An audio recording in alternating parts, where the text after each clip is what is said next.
Assalamualaikum warahmatullahi wabarakatuh. Kami akan mempresentasikan hasil kerja kelompok kami yang berjudul Pengembangan Arsitektur Keamanan Cyber Berbasis Risiko untuk UKM dan Startup. Adapun beberapa anggota, yang pertama Hamdana Yusuf, yang kedua Esia Nasiri, yang ketiga Suci Abdahir Latublawan. Latar belakang. 1. Transformasi digital menyebabkan UKM dan startup semakin tergantung pada sistem teknik informatika, sehingga meningkatkan risiko keamanan cyber. Yang kedua, menurut laporan Cyber Security Ventures 2023, kerugian akibat cybercrime secara global akan mencapai 10,5 triliun dolar per tahun pada 2025. Yang ketiga, UKM dan startup seringkali menjadi sasaran empuk karena memiliki sumber daya yang terbatas dalam mengimplementasikan sistem keamanan.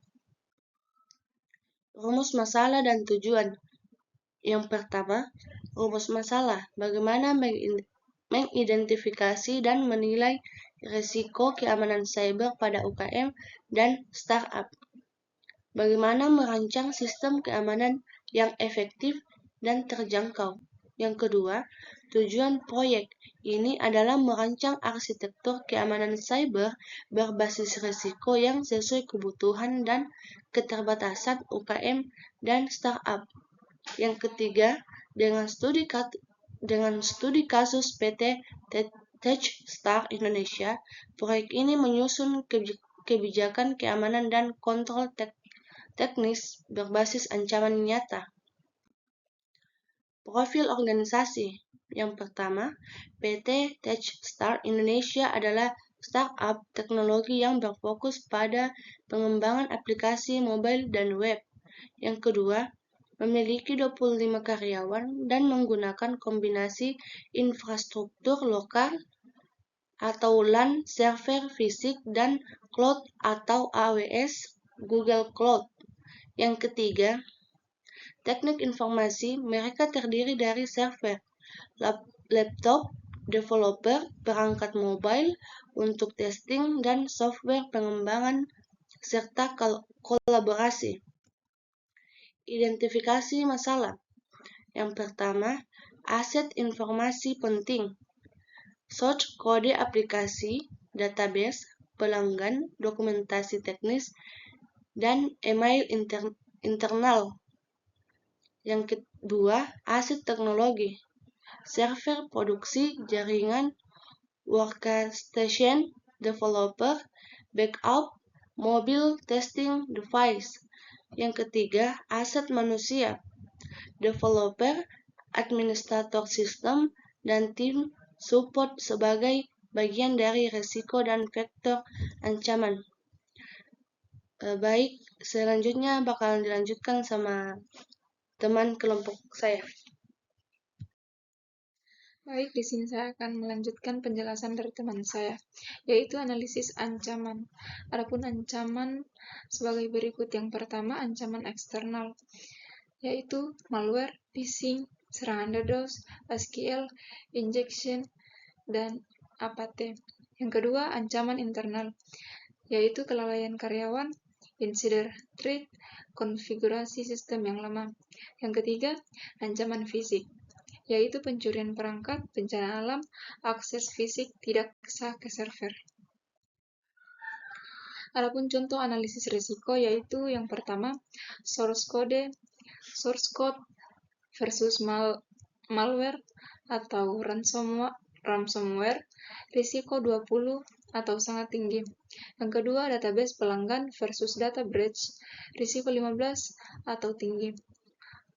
Workstation developer versus phishing, risiko 16 atau sangat tinggi. Yang keempat, risiko dihitung berdasarkan dampak dan kemungkinan kejadian.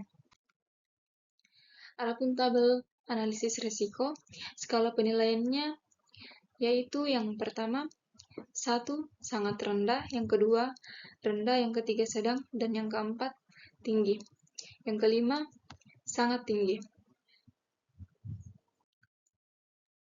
Yang berikut, kebijakan keamanan sistem. CTO bertanggung jawab atas kebijakan keamanan, sistem admin menjaga infrastruktur, dan semua staf wajib mengikuti pelatihan keamanan. Kebijakan mencangkup penggunaan password kuat, MFA, enkripsi data, dan pelatihan kesadaran keamanan secara rutin. Penanganan insiden mencangkup deteksi, respon dalam 30 menit, pemulihan 4 jam, dan dokumentasi, serta evaluasi pasca insiden. Penjelasan selanjutnya akan dijelaskan oleh teman saya. Baiklah, saya akan melanjutkan pembahasan dari teman saya. Pembahasan selanjutnya itu spesifikasi persyaratan keamanan. Yang pertama, fungsional. Terdapat autentikasi NVA, akses berbasis peran RBAC, enkripsi end-to-end, backup otomatis, segmentasi jaringan, dan login insiden. Yang kedua, non-fungsional. Terdapat ketersediaan sistem 99,5%, deteksi insiden kurang dari 5 menit, kepatuhan ISO 27001, RPO 4 jam, dan RTO 8 jam. Pembahasan selanjutnya itu threat modeling atau STRIDE.